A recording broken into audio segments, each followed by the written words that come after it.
안녕하세요. 저는 서울시립대학교 인공지능학과 고상기라고 하고요.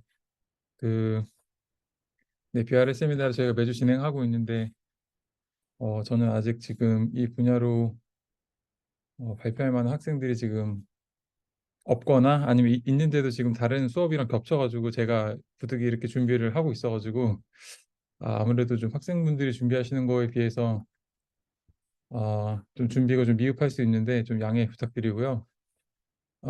제가 오늘 준비한 논문은 이 매스코더라고 하는 논문인데 아직 그 학회에 발표된 논문은 아니고요. 리뷰 중인 논문으로 파악이 됩니다.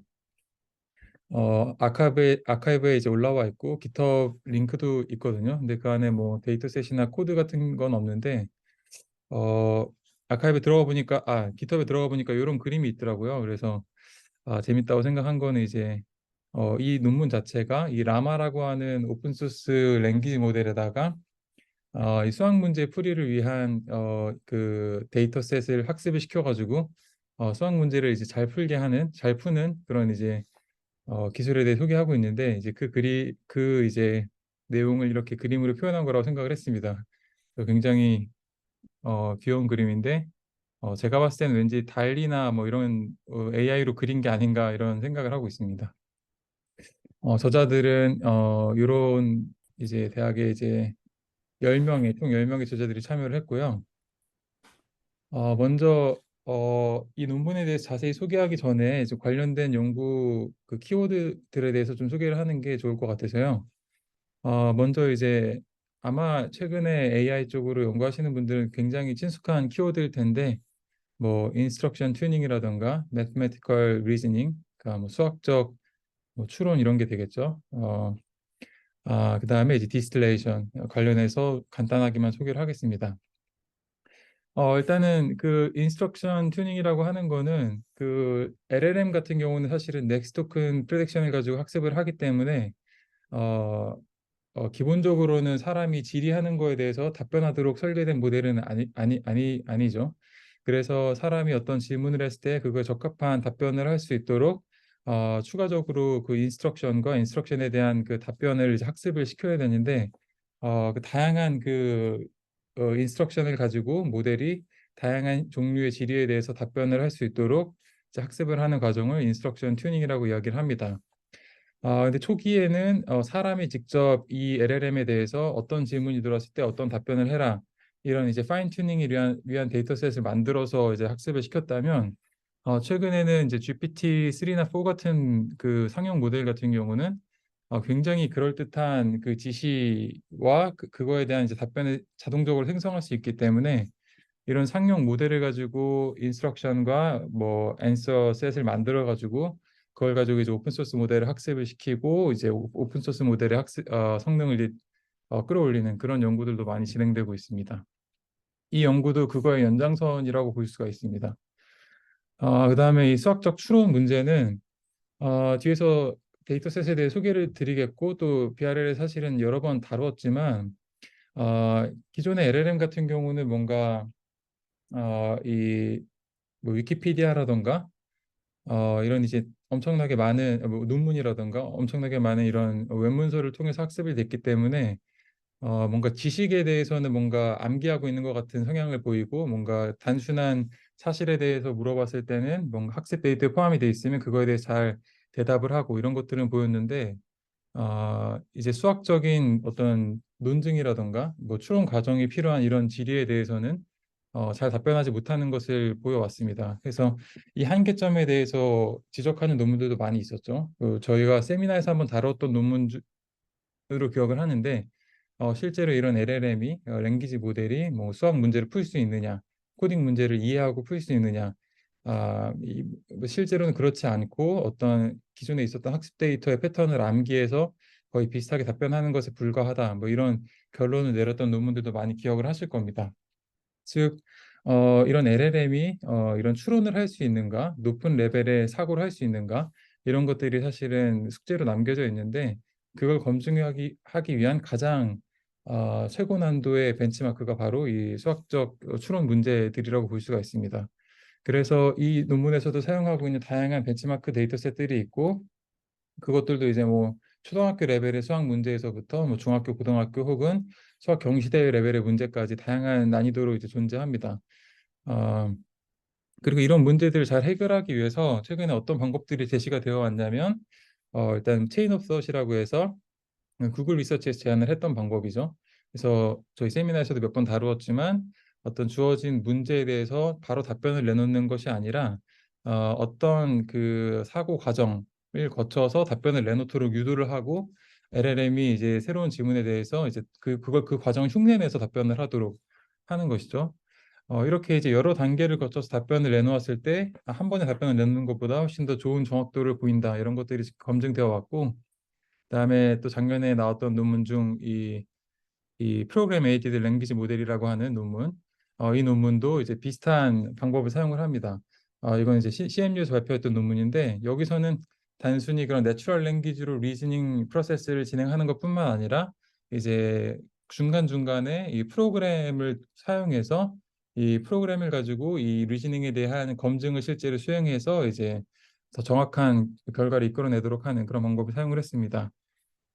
본 논문에서도 이 두 가지 아이디어를 같이 사용하겠다는 것이 일단 핵심 아이디어 중에 하나입니다.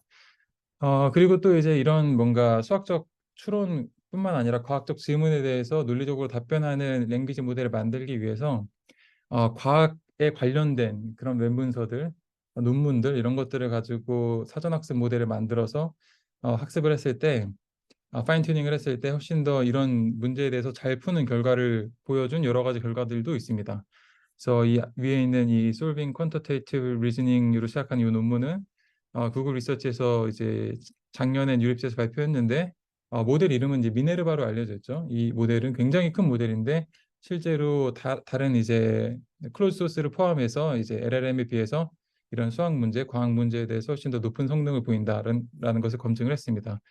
이 논문도 이 사전학습 모델을 학습을 할 때 수학 관련된 그런 이제 문서들을 집중적으로 크롤링해서 이제 학습을 시켰다고 이야기를 하고 있고요. 그 다음에 또 이제 메타에서 발표했던 갈락티카라고 하는 이 논문도 제목에서 알 수 있듯이 어떤 과학 지식을 전문적으로 학습하도록 만들어진 그런 사전학습 모델이고 갈락티카도 물론 발표된 이후에 많은 전문가들의 조롱을 받았지만 그 뭐 벤치마크에 대한 성능상으로는 기존의 LLM들보다 훨씬 더 좋은 성능을 보이는 것을 우리가 확인할 수 있었습니다. 그래서 뭐 체인 오브 섯은 워낙 잘 알려져 있기 때문에 간단하게만 다시 한번 리마인드 해드리면 이제 왼쪽이 일반적인 프롬프팅이죠. 퓨샷 프롬프팅을 하는데 여기서 이 예시에서는 원샷인데 질문 주고 이제 답변하도록 이렇게 유도를 하는 거죠. 그래서 질문 주고 답변하고 그다음에 또 질문을 주면 그 답변 양식에 맞추어서 이제 그대로 답변을 하는 거죠. 이게 일반적인 프롬프팅이었는데 이 체인 오브 섯이 나온 이후로는 답변을 할 때 이 파란색으로 하이라이팅된 부분처럼 여러 단계를 거쳐서 답변을 하도록 이제 유도를 하죠. 그럼 모델 자체도 그걸 흉내를 내서 이제 답변을 할 때 그 질문에 대한 그 답변 과정을 여러 문장에 걸쳐서 이제 해석하고 답변을 내놓는 식으로 합니다. 그렇게 했을 때 성능이 더 좋아진다는 게 이제 많은 결과에서 검증이 됐죠. 그다음에 이 프로그램 에이디드 랭귀지 모델 같은 경우도 비슷한 방법인데 왼쪽에 있는 게 방금 봤던 체인 업 섯이라고 한다면 이제 오른쪽에 있는 것은 그 과정에 이제 프로그램을 사용을 하는 겁니다. LLM이 또 약하다고 알려져 있는 게 이제 복잡한 계산 과정에 대해서 어, 정확한 대답을 못 내놓는 걸로 알고 있는데 이거는 이제 계산의 원리를 학습하는 게 아니라 그 계산 그 질문에 있는 그 숫자들의 패턴을 가지고 이제 답변을 내놓기 때문에 그런 것인데 이런 식으로 어떤 질문에서 요구되는 계산 과정을 코드로서 작성을 하고 이 코드를 실행해서 나온 결과로서 답변을 하게 되면 이 LLM이 못하는 이 계산 과정을 이제 코드 기반으로 수행해서 대체할 수 있기 때문에 이제 정확도를 많이 올릴 수 있다. 뭐 이런 식의 결론이었습니다.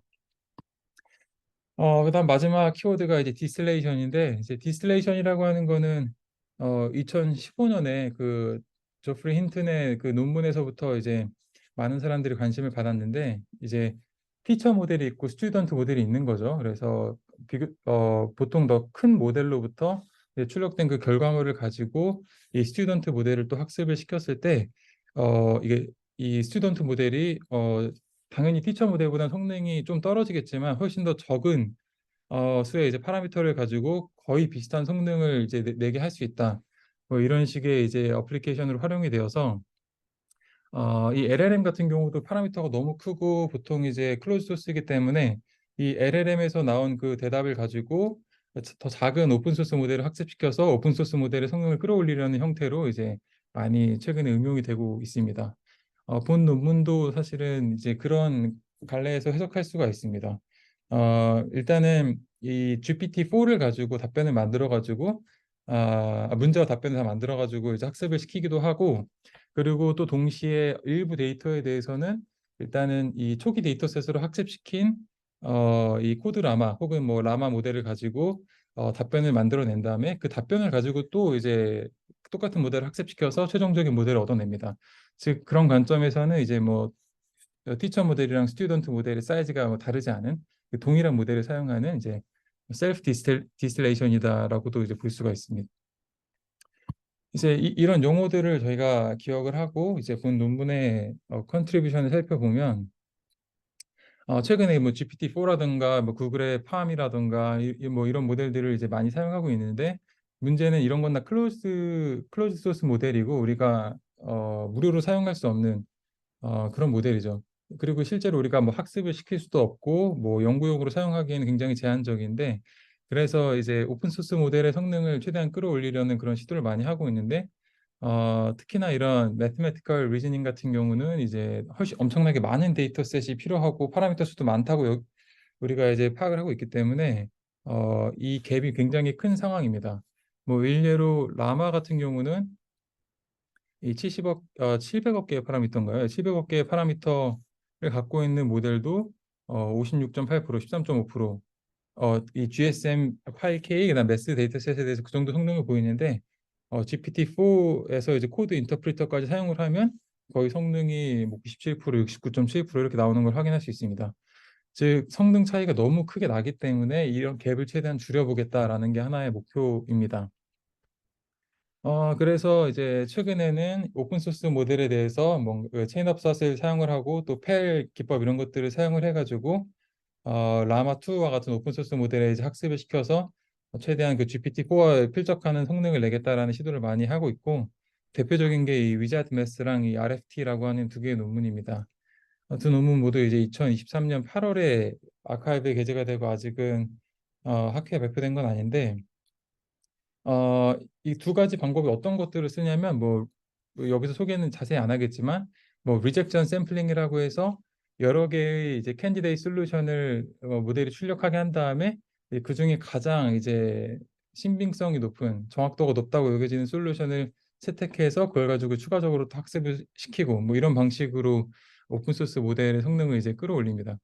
위자드 매스 같은 경우도 이제 기존에 있었던 어떤 시드 데이터로부터 인스트럭션을 다양하게 진화시켜 가지고 더 복잡한 인스트럭션을 가지고 추가적인 학습을 시키도록 해서 이제 오픈 소스 모델의 성능을 이제 끌어올리는 그런 방식을 씁니다.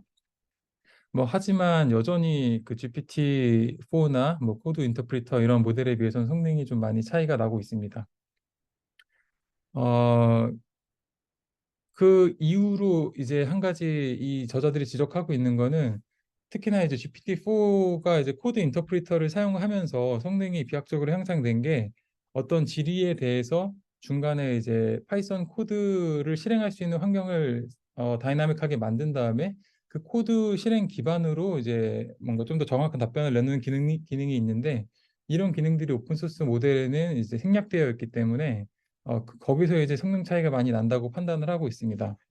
그래서 이 연구에서도 이제 이런 것들을 이제 추가적으로 활용하겠다라는 아이디어를 사용을 하고 있습니다. 그래서 이제 여기서는 이 어떤 주어진 문제에 대해서 자연어로 된 인스트럭션이랑 동시에 이제 코드 실행 결과를 기반으로 해서 이제 더 정확한 그 수학 문제에 대한 정답을 내놓겠다라는 걸 목표로 하고 있는데, 그래서 이제 새로운 데이터셋도 이제 만들어서 이 오픈 소스 모델을 학습을 시켜서 이제 클로즈 소스 모델과 이제 비교를 하고 있습니다.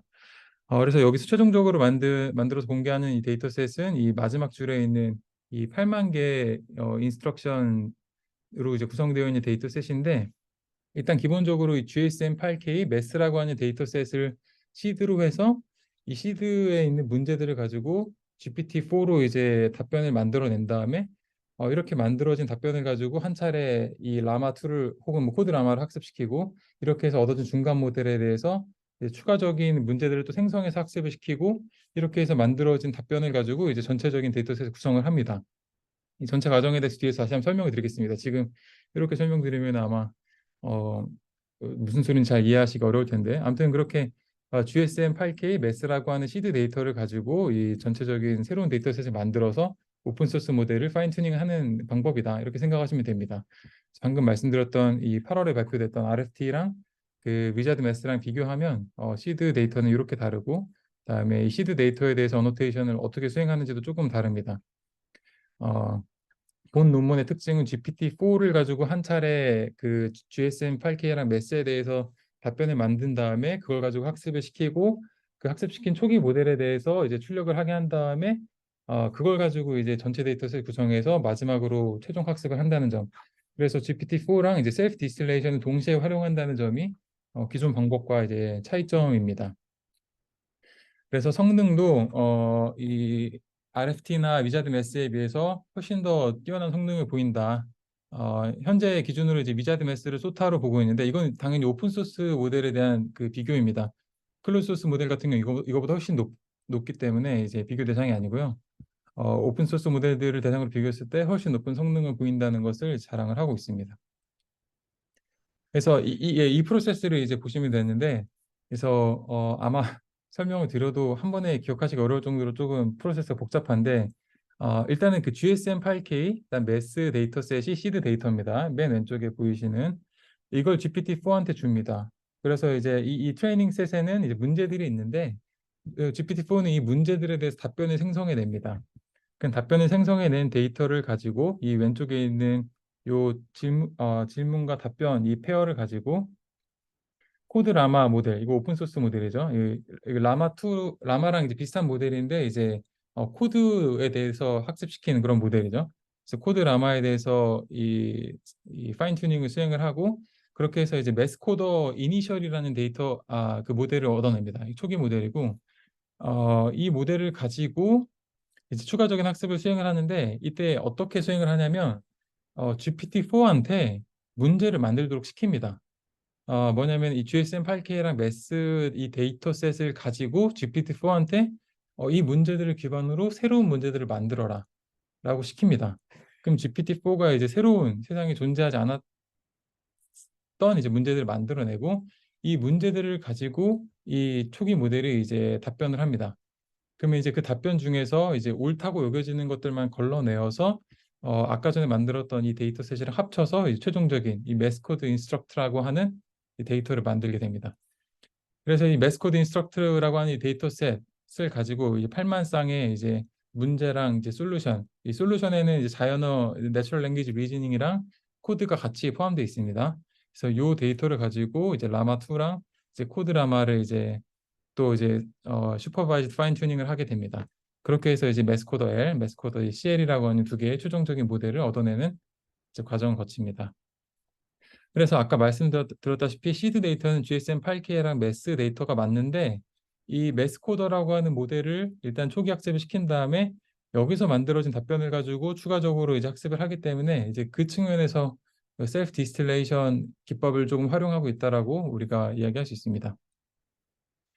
그래서 이 COT랑 한번 비교를 해보면, 그다음에 POT라고 해서 이제 코드를 기반으로 답변을 생성하도록 하는 두 가지 방법이랑 비교를 하면 문제 자체가 이렇게 주어집니다. 문제 자체가 이렇게 주어지고 어, 이 문제에 대해서 COT 같은 경우는 이런 식으로 이제 여러 스텝에 걸쳐서 답변을 만들도록 유도를 합니다. 그렇죠? POT 같은 경우는 이 문제를 해결하기 위한 프로그램을 이제 라인 바이 라인으로 생성하게 해서 최종적으로 이 프로그램의 실행 결과를 가지고 이제 답변이 옳은지를 이제 판단하는 방법입니다. 근데 이제 매스코더가 사용하는 기법은 이 두 가지를 이제 합친 방법입니다. 뭐냐면은 일단은 자연어 리즈닝을 합니다. 이 문제를 풀기 위해서 어떤 스텝을 거쳐야 되는지를 이렇게 리즈닝을 한 다음에 그 다음에 이 스텝에 대해서 이제 코드를 생성하도록 합니다. 그러면은 이제 이 모델이 위에서 만든 그 자연어 리즈닝에 맞는 코드를 스텝 바이 스텝으로 생성을 하고 이 코드를 실제로 실행을 한 다음에 실행을 한 그 결과를 가지고 또 그 다음 만약에 스텝에 추론이 필요하면 이 중간 결과를 가지고 그 다음 리즈닝을 또 수행하고 코드를 만들고 이 과정을 거치게 합니다. 근데 이 예시에서는 이제 한 번에 익스큐션을 하고 이게 이제 답변으로 활용될 수가 있죠. 그래서 최종적인 답변으로 이제 이 매스코더의 이제 동작이 끝나게 됩니다. 이런 식의 이제 방법을 사용하겠다는 것이고, 예, 그리고 방금 전에 제가 사실은 그림으로 소개드렸던 과정을 다시 글로 이제 순서대로 정리를 한 건데, 어, 예, 다시 한번 설명을 드리겠습니다. 복잡하니까. 일단 시드 데이터, GSM8K랑 메스 데이터를 가지고 이제 문제들을 GPT-4한테 이제 줍니다. 그럼 GPT-4가 답변을 만들어낼 것이고, GPT-4한테 답변을 만들어낼 때 단순히 이제 내추럴 랭귀지로 이제 답변을 하게 만드는 게 아니라 코드를 같이 활용해서 답변하도록 유도를 합니다. 그럼 이제 GPT-4가 이제 내추럴 랭귀지 리즈닝 그다음에 이제 코드 이렇게 같이 활용해서 답변을 하고 그럼 코드의 이제 실행 결과까지 이제 우리가 중간중간에 활용하면서 이제 최종적인 답변을 만들어내게 됩니다. 그럼 이 데이터를 모아가지고 이 코드 라마 혹은 뭐 라마 2 모델을 이제 파인 튜닝을 한번 합니다. 그렇게 해서 만드는 초기 모델이 이제 매스코더 이니셜인 거죠. 그래서 이 매스코더 이니셜 같은 경우는 GSM8K랑 이 MES라고 하는 두 개의 데이터셋에 있는 문제들로만 학습이 된 겁니다. 답변 자체는 GPT-4가 만들었지만 그래서 이 저자들이 여기서 한 단계 더 이 스텝을 거치는 이유는 이 두 데이터셋의 난이도가 너무 다르다는 겁니다. 이 GSM8K는 초등학교 레벨의 문제들이고요. MES 트레이닝 데이터셋은 고등학교 레벨의 이제 심지어 이제 경시대회 수준의 문제들입니다.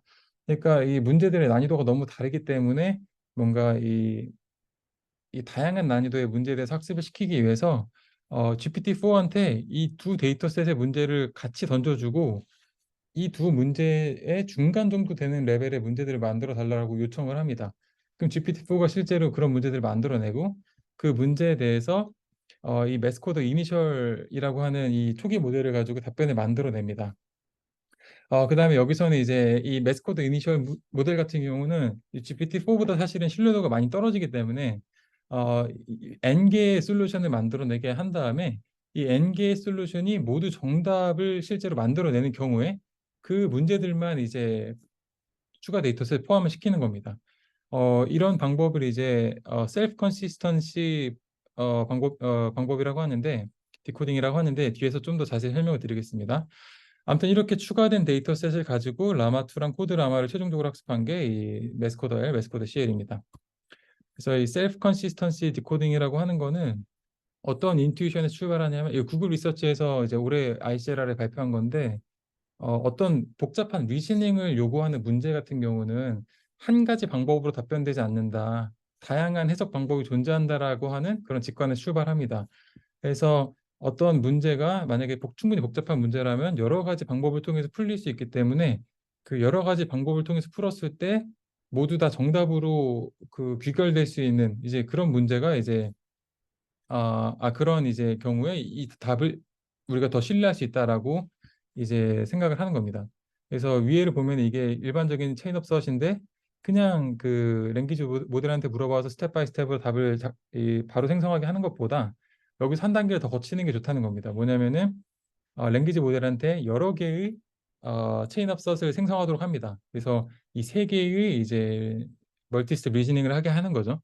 그랬을 때 이제 첫 번째랑 세 번째가 이 18달러라는 답을 내놓고 두 번째 26달러라는 답을 내놓으면 첫 번째랑 세 번째 그러니까 더 많은 그 경우에 이제 정답이랑 일치하는 아, 그런 이제 정답을 이제 실제 정답이라고 이제 저희가 생각을 하겠다는 겁니다. 이제 인투이션에 따르면 이제 다양한 복잡한 문제일수록 다양한 방법의 이제 리즈닝이 가능하기 때문에 여기서도 다양한 방법으로 그 똑같은 정답을 도출해냈다면 그 답이 이제 정답의 가능성이 높다라고 판단을 하고 이제 그 답을 이제 선택을 하겠다라는 겁니다. 그래서 여기서도 마찬가지로 그런 방법을 사용해서 이 추가 데이터셋을 이제 확보를 합니다. 그리고 이제 그 난이도를 인터폴레이션 하는 방법에 대해서 보여드리면 이런 식으로 합니다. 되게 단순합니다. 그러니까 하나는 매스 데이터셋, 하나는 GSM8K에서 문제를 따와가지고 이렇게 두 개를 줍니다. 그다음에 자연어로는 어떻게 물어보냐면 어, 문제 1이 문제 1은 쉬운 거고 문제 2는 어려운 건데요. 문제 1보다 어렵고 문제 2보다는 쉬운 문제를 내주세요라고 물어봅니다. 그럼 실제로 GPT-4가 이제 그런 문제들을 이제 만들어냅니다. 물론 저는 사실 이렇게 만들어진 문제가 실제로 존재하지 않았을 문제일까? 그거에 대해서 굉장히 의심을 하고 있지만 아무튼 얘는 이렇게 한다고 합니다.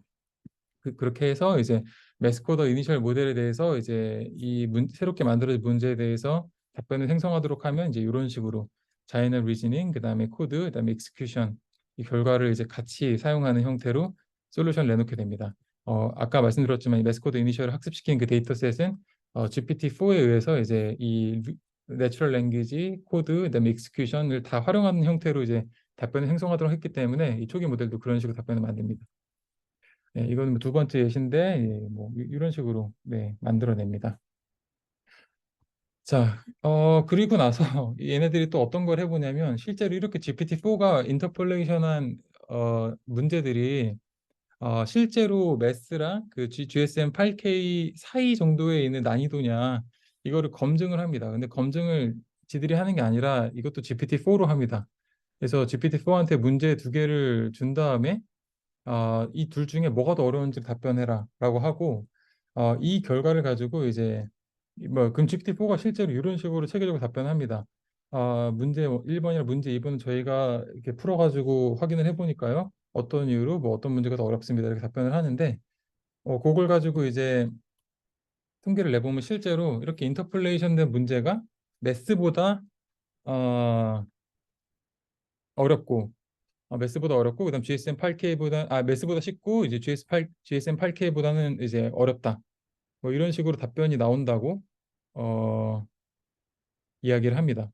그러니까 딱 중간에 있는 문제를 실제로 만들어낸 것 같다라고 이제 본인들이 분석을 하는 거죠. 근데 뭐 이것도 역시 GPT-4가 이제 만들어낸 결과기 때문에 뭐 그걸 감안하고 저희가 신뢰를 해야 될 것 같습니다.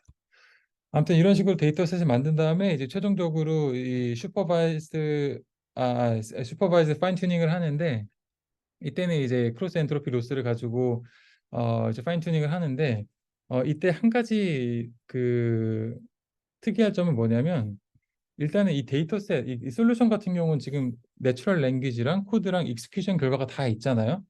근데 예를 들어서 그 익스큐션 결과는 우리가 실제로 인퍼런스 할 때는 그 파이썬 인터프리터를 가지고 만들어내는 결과기 때문에 요 익스큐션 결과에 대해서는 로스를 주지 않는다고 합니다. 근데 이게 얼마나 큰 차이가 있는지에 대해서도 실제로 뒤에서 보여주는데 뭐 큰 차이는 없지만 약간이라도 차이가 있습니다.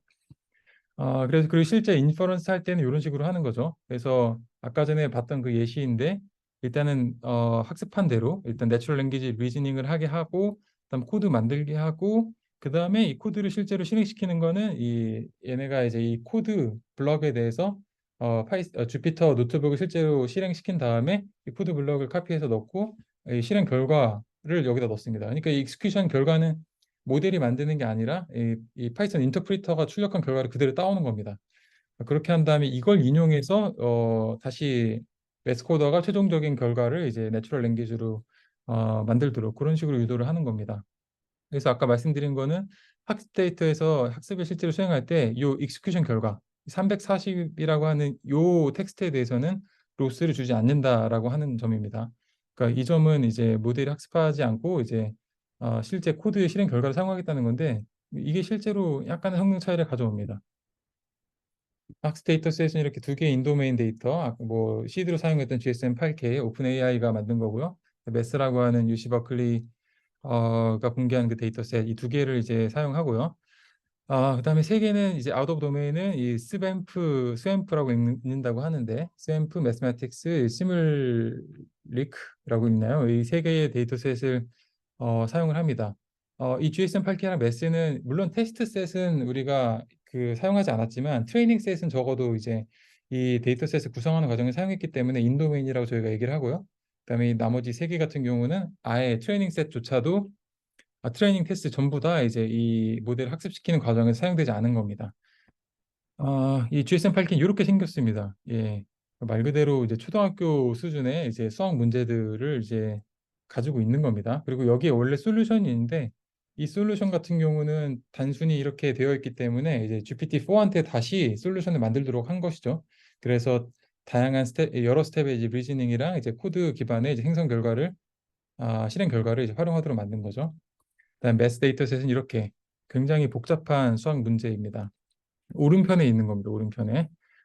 아, 그다음에 이제 OOD 데이터셋인데 이건 뭐 스왑프라고 하는 이 2021년에 NAA 뭐 나클에 나온 그 논문인데 이 기존 문제가 있으면 기존에 이 매스워드 프로블럼이라고 해서 이 연구가 이제 활발히 되고 있었는데 사실 이 논문의 제목을 보면 알 수 있다시피 NLP 모델들이 이 당시에는 이제 이 기존의 모델들이 이 매스워드 프로블럼을 제대로 이해하고 푸는 게 아니다라고 하는 걸 이제 비판하려고 만든 데이터셋이거든요. 그래서 기존 데이터에 있는 문제들을 조금씩 투입을 한 겁니다. 밑에 세 개를 보면은 그래서 뭐 최종적으로 묻는 그 대상의 뭐 단어를 조금 바꾼다거나 이런 식으로 했을 때 이 모델이 이거를 제대로 적응을 하느냐 이거를 이제 검증하기 위해서 이 데이터셋을 만들었던 거고요. 그다음에 매스매틱스 데이터셋 요거는 이 딥마인드에서 공개했던 데이터입니다. 그다음에 이건 시뮬레크라고 해서 그 2014년 좀 옛날 논문인데 이거는 이제 시멘틱 파싱 그 알고리즘의 성능을 좀 검증하고자 이제 만들었던 데이터셋이고 한 514개 정도 되는 대수 문제들을 가지고 이제 데이터셋을 만든 겁니다. 그래서 이렇게 이제 검증을 하고 베이스라인은 일단 클로즈 소스 모델은 챗GPT나 GPT-4, 그다음 GPT-4에서 이제 코드 인터프리터 기능을 사용한 거. 여러분들 아마 그 챗GPT 사용을 해보셨으면 거기에 이제 옵션에 그 코드 인터프리터를 사용할 수 있는 옵션이 있는데 그걸 사용을 하시면 어떤 수학 문제나 뭔가 논리적인 문제에 대해서 답변을 할 때 코드를 생성을 해서 코드를 실행한 결과를 기반으로 답변을 하거든요. 그 기능을 사용했을 때의 결과이고 일단 팜 같은 경우는 이제 구글이 만든 이제 랭귀지 모델이죠. 그다음 오픈 소스 모델은 메타의 라마 2, 그다음에 위자드 메스 RFT 이거는 마이크로소프트랑 알리바바가 각각 이제 올해 8월에 공개한 거라고 말씀드렸고 갈락티카는 이제 작년에 메타가 공개한 모델이죠. 이렇게 비교를 합니다. 여기서 이제 일단 베이스라인 모델에 대해서는 체인업사 프롬프팅도 하고 그다음에 퓨샷 인 컨텍스트 러닝도 합니다. 인 컨텍스트 러닝이라고 하는 거는 이런 식으로 그러니까 기존에 이런 텍스트랑 어떤 레이블 데이터가 있으면 이거를 약간 템플릿화 해가지고 예를 들어서 딜리셔스 푸드가 레이블 1 이런 식의 어떤 바이너리 레이블링이 되어 있는 데이터셋이 있으면 이거를 이제 약간 그 바꿔가지고 이런 식으로 이런 입력이 왔을 때 파지티브 혹은 네거티브의 형태로 바꿔서 답변하도록 데이터셋을 새롭게 이제 구성하는 방법입니다. 근데 이때 이제 학습을 수행을 하는 게 아니라 이 모델을 파인 튜닝 하는 게 아니라 이렇게 이제 여러 개의 프롬프트 형태로 예시를 줌으로써 이제 이 답변을 이제 이 형식에 맞춰서 하도록 유도하는 기술인데 이런 것들을 활용해서 이제 베이스라인 모델을 이제 검증을 했고 이 매스코더 같은 경우는 아예 제로샷으로 그다음에 이런 추가적인 프롬프팅 없이 이제 실험을 한 겁니다. 예, GPT-4 인터프리터 요거 이제 그 제가 그 오픈 AI 그 사이트에서 가져온 건데 보시면 이런 식으로 질문을 하면은 답변을 할 때 이렇게 파이썬 코드를 만든 다음에 실행해 갖고 그 결과를 기반으로 답변을 하거든요. 그래서 이 기능은 사실은 오픈 소스에서 흉내 내고자 만든 재현한 논문이 매스코더라고 생각하셔도 됩니다. 그래서 이제 보시면 이거는 이제 네.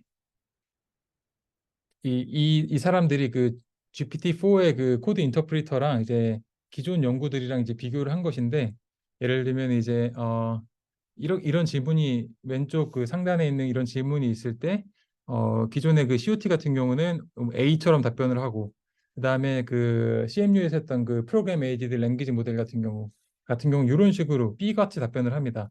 그러니까 그 모델의 한계는 자연어 리즈닝을 한 다음에 코드를 사용하긴 하는데 코드를 딱 마지막 스텝에서만 한번 사용을 하거든요. 그다음에 이제 그 결과를 가지고 답변을 하는데 이 GPT-4의 코드 인터프리터는 코드를 중간중간 그 리즈닝 과정을 검증하는 데도 사용을 합니다. 그러니까 이를테면 첫 번째의 리즈닝에 대해서 검증하기 위해서 코드를 만든 다음에 이 중간 756이라는 값을 만들었으면 이 값을 기반으로 또 그다음 리즈닝을 하고 그다음에 또 이제 그다음 스텝을 또 코드로 만들어서 검증하고 이런 식으로 하거든요. 그래서 이런 이 코드 인터프리터의 동작을 이제 흉내내기 위해서 오픈 소스에서 흉내내기 위해서 매스코더를 만들었다고 생각하시면 되겠습니다. 그래서 이제 결과인데 보시면은 이 클로즈드 소스 모델 같은 경우는 특히나 이제 코드 인터프리터를 사용하는 요 모델 같은 경우는 세 번째 줄이죠. 제 커서가 보이시죠? 예, 전 보인다고 생각하고 커서를 움직이고 있는데, 예, 엄청나게 높은 성능이죠. 그리고 이제 밑에 이 오픈 소스 모델들, 갈락티카, 메타의 갈락티카, 알리바바의 RFT, 그다음에 뭐 위자드 매스, 마이크로소프트 이런 모델들은 이제 이런 성능인데, 이 빨간색 표시는 뭐냐면 기존의 그 같은 사이즈의 오픈 소스 모델에 비해서 소타 모델에 비해서 얼마만큼 성능이 좋아졌는지를 보여주는 겁니다. 보시면 이제 메스코더 모델이 훨씬 더 성능이 좋아졌다는 것을 확인할 수가 있죠. 물론 이 뭐 팜2보다는 성능이 좋아졌는데 GPT-4에 비해서는 약간 떨어지고, 예, GPT-4 코드에 비해서는 코드 인터프리터에 비해서는 많이 떨어지죠. 하지만 기존 오픈 소스 모델에 비해서는 훨씬 더 높은 성능이라는 걸 알 수 있습니다. 일단은 그 코드 라마를 베이스로 했을 때랑 라마 2를 베이스로 했을 때 비교를 하면, 이 코드 라마를 베이스로 했을 때 같은 사이즈에서 성능이 조금씩 더 뛰어납니다. 네, 뭐 그러니까 뭐 코드 기반의 학습을 한 모델이 좀 더 매스메티컬 리즈닝을 할 때 뛰어난 성능을 보였다. 뭐 이 정도로 생각을 하시면 될 것 같고요. 그다음에 이제 이것도 이제 코드 라마랑 라마를 좀 비교할 수 있고, 그다음에 문제별로, 문제 유형별로, 그다음 난이도별로 봤을 때 어떤 성능을 보였는지를 확인할 수 있는데, 이 L1부터 L5는 문제 디피컬티를 레벨을 생각하시면 되고요. 그다음에 이 가로축은 문제가 어떤 유형인가, 뭐 대수 문제이냐, 뭐 넘버 시어리는 뭐죠? 정수론 문제냐, 뭐 확률 통계 문제냐, 뭐 이런 것, 이런 이제 유형인데, 보시면은 코드 라마를 기반으로 한 모델이 그냥 라마2를 기반으로 한 모델보다 뭐 알지브라나 넘버 세어리 같이 수학 계산을 요구하는, 정밀한 계산을 요구하는 문제에 대해서 좀 더 뛰어난 성능을 보였다. 이런 것들이 이제 비교를 할 수 있다고 합니다. 그래서 보시면은 이 알지브라만 가지고 비교를 하면 요거랑 요 줄을 비교할 수 있는데, 메스코더 CL이 L보다 더 높은 성능을 이제 보인다는 걸 알 수 있죠. 그래서 이런 영역이 아니면 뭐 넘버 시어리도 마찬가지고요.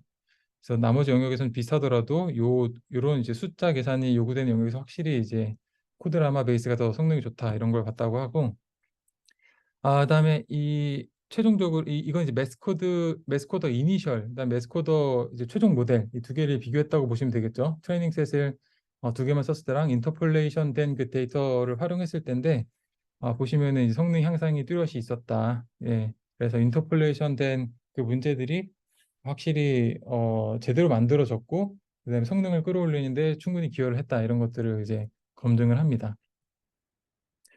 그리고 요거는 그 코드 익스큐션 결과를 실제로, 그러니까 예를 들면 맨 첫 번째 모델은 일단 요 첫 번째 예스는 뭐냐면, 아까 전에 제가 그 파인 튜닝을 할 때 그 익스큐션 결과에 대해서 로스를 안 줬다고 했잖아요. 근데 로스를 안 주지 않고 준 상황입니다.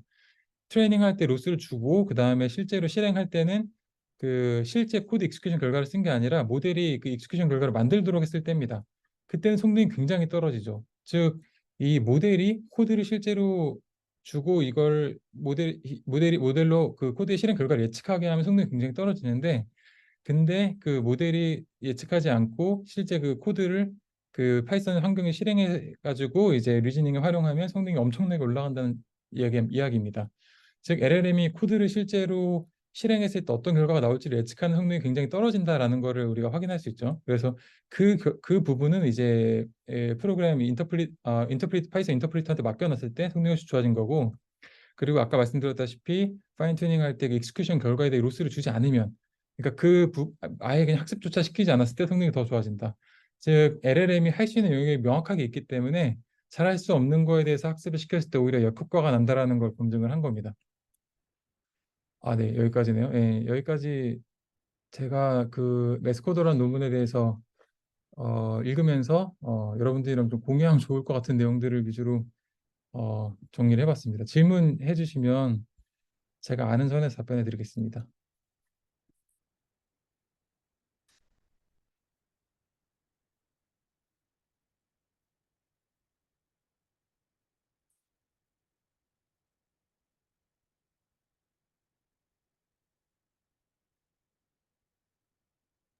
원래 제가 항상 질문을 먼저 시작했던 것 같은데, 네, 교수님 혹시 들리시나요? 잘 들립니다. 네. 네네, 발표 감사합니다. 네, 발표 감사하고 잘 들었고요. 한 가지 궁금한 점은 아마 이쪽에서 뭐 제안한 방법이나 뭐 그거하고 직접적인 관련이 없을 수도 있는데, 이게 그 매스 데이터를 대상으로 했는데, 예를 들어 저희가 지금 뭐 프로그래밍 그 합성도 고민하고 있고, 뭐 프로그램 자동 완성이나 써보니까 다른 태스크에 대해서도 비슷한 형식으로 그러니까 해보지 못할 이유가 혹시 있을까요? 그러니까 지금 발표해 주신 논문이 어떤 그 수식 데이터라는 거에 어떤 특징점들을 활용을 해서 그거에 뭔가 좀 잘 적합한 포인트가 뭐가 있을까요? 어, 질문이 좀 애매하긴 한데, 그러니까 궁금한 게 도대체 왜 수식 데이터에서는 이런 수식 문제에서는 이런 식의 접근법이 잘 동작되고, 뭐 예를 들어서 뭐 센티멘 어널리시스나 뭐 코드 생성이나 뭐 디버깅이나 프로그램 테스팅이나 그런 부분은 잘 안 될 혹시 그런 특이점이 뭐가 있을까 궁금합니다. 예, 저는 사실은 다 가능하다고 생각합니다. 그러니까는 그 이네들이 이 mathematical reasoning이라고 하는 토픽을 연구를 하는 이유는 이게 사실은 궁극적으로 가장 어려운 문제라고 여겼기 때문에 하고 있다고 생각을 하고요. 사실은 코딩이라고 하는 거는 이 수학 문제 풀이를 코드라는 도구를 빌어서 하는 거에 불과하기 때문에 당연히 프로그램 뭐 제너레이션이라던가 뭐 테스팅이라던가 다 적용이 가능한 기술이라고 생각을 하고 있고 뭐 빠른 시일 내에 다 적용이 될 거라고 생각을 합니다. 말씀하신 기존의 자연어 태스크 같은 경우는 사실 뭐 센티멘트 어널리시스라던가 뭐 문서 뭐 분류라던가 뭐 태깅이라던가 뭐 품사 태깅이라던가 뭐 이런 것들은 사실은 좀 앰비귀이티가 있고 어 검증이 불가능한 그런 정답이기 때문에 그런 것들은 사실은 이런 식의 방법을 통해서 성능이 올라갈 수 있는지 잘 모르겠습니다. 근데 이제 이런 수학적 논증 문제나 뭐 코딩 문제 같은 경우는 명확하게 기대하는 정답이 있기 때문에 만들어진 솔루션이 정답과 얼마나 근사하냐 이걸 가지고 이제 계속해서 자동적으로 데이터셋도 만들 수 있고 그다음에 학습이 가능할 거라고 생각하고 있습니다. 네, 감사합니다. 예, 그래서 지금 사실 제가 하고 있는 거는 한유석 교수님 연구실과 이제 기존에 했던 연구는 어, 이제 코드를 테스팅을 할 때 테스트 케이스를 저희가 이제 만드는 건데 이건 뭐 타수영 교수님 연구실 하시는 거랑도 관련이 있는데 근데 이제 테스트 케이스를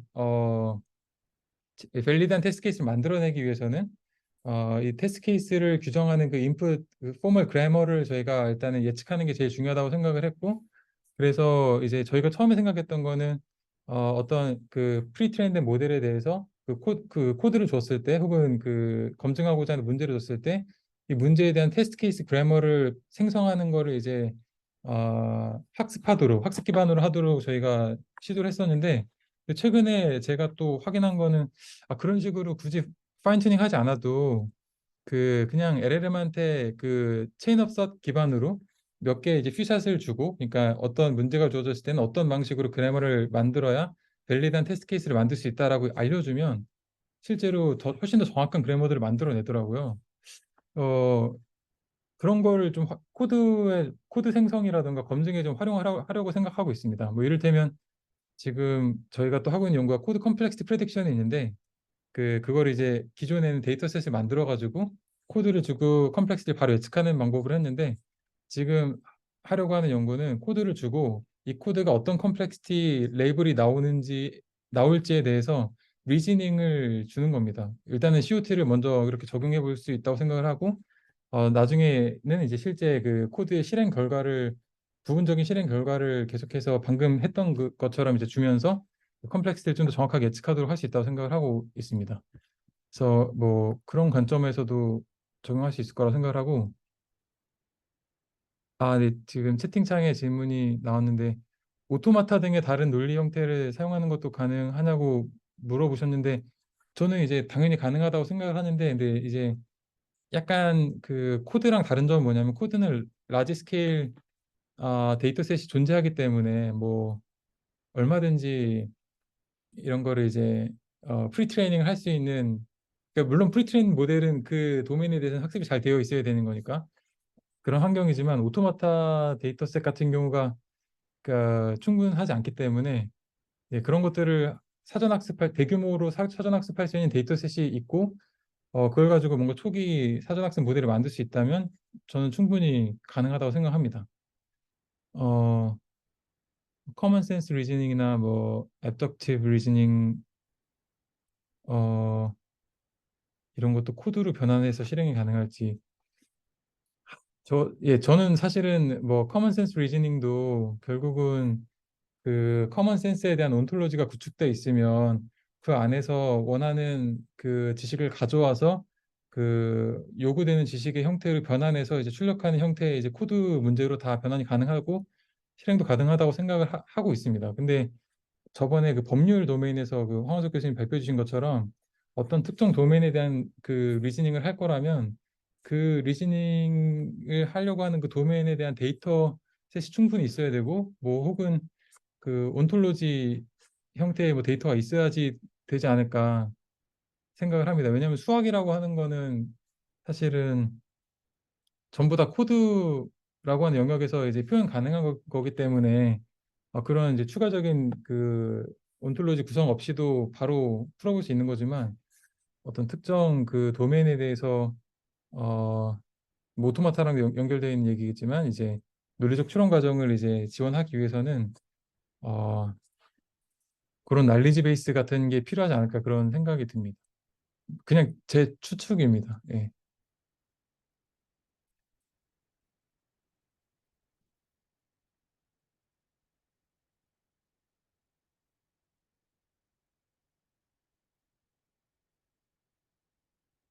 네, 근데 뭐 지금 말씀 듣고 보니까 뭐 예를 들어서 어, 이런 걸 해본 적이 있는지 모르겠는데, 그러니까 저희가 파지티브랑 네거티브 샘플이 스트링 샘플이 있을 때 그걸 가지고 오토마타를 추론하는 문제를 뭐 이론적으로도 많이 풀고 학습 기반으로 많이 푸는데, 그런 거를 챗 GPT한테 시켜봤을 때 그 특히나 이제 체인 업 서 같이 뭔가 스텝 바이 스텝으로 리즈닝 하면서 그걸 만들도록 했을 때 얼마나 잘할지 뭐 이런 것들이 갑자기 궁금하긴 하네요. 그러니까 오토마타에 대한 배경 지식이 프리트레이닝 셋이 없더라도 뭔가 그 인프롬프트 상에서 인컨텍스트 러닝을 했을 때 떤 성능이 나올지 뭐 이런 것들은 궁금하긴 하네요. 네.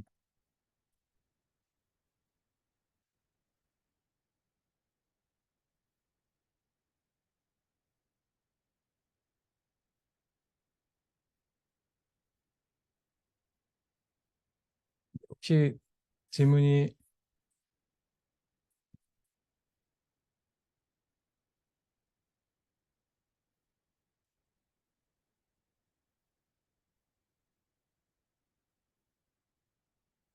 질문이 없으시면 여기서 마무리를 하겠습니다. 예, 오늘 참여해 주셔서 감사드리고요. 예, 그러면은 다음 주에 그럼 또 뵙도록 하겠습니다. 예, 수고하셨습니다.